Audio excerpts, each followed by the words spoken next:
I'm Josiah Kilson, And I'm Ann Kilson. and we've been at the District Church for about 5 years of our 7 years in DC. As a part of our marriage, we've been asking, how can we use our marriage as a platform to give back and invest in DC?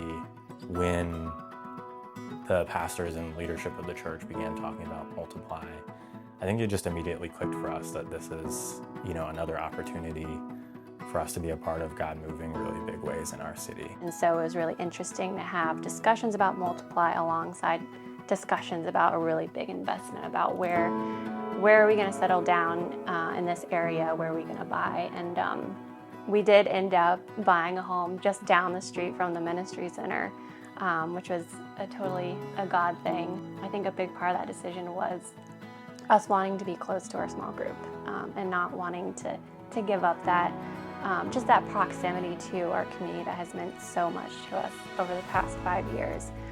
But almost immediately, since moving into our home earlier this year, we met some big issues, which ultimately led to us having to move out for a while. That was incredibly difficult. I remember actually the week we decided to move out was the week of the advanced commitment night. We made a Multiply commitment, basically the night that we had to move out of our new home.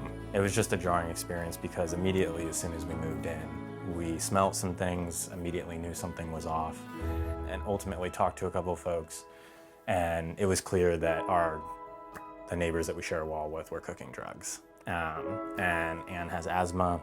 That was really discouraging, and then we saw that there was a local crew that dealt basically right across from our street pretty much every night of the week. It escalated this summer when there was a drive-by shooting right in front of our house. There were concerns about safety, concerns about Anne's health. I just remember feeling just so heavy of, I can't believe what is happening right now. I thought we were doing what God called us to do with this home, of being here in the city, close to our community and our church, and we can't even live here right now. And I'm presenting to God my commitment, and I don't even understand or know what He's doing right now. It was an opportunity to just see our community, our small group community, come through and pray us through the situation and see God answer prayers, and He has over the past 6 months. He certainly has. We are now in our house. And Some big improvements. Yeah, we're excited to see what God has in store over the coming year as we continue to engage in this Multiply initiative, and we are committed to finishing strong. Giving is first a gift from God to those that are engaging in it, and an opportunity to ask yourself, what do I really need?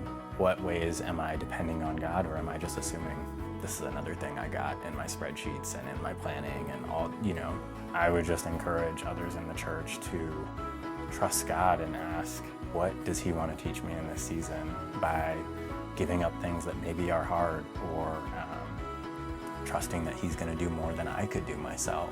By giving up that level of control, what can we as a church body learn through that collectively? I can't even imagine the amazing things that God will do with us and through this commitment and through our church in this city. And there's just a kind of wonder or joy when I think about it from that perspective. My hope is that through this initiative and increased generosity from the church and in our city, that it would just be undeniable. Christians are doing what we're called to do.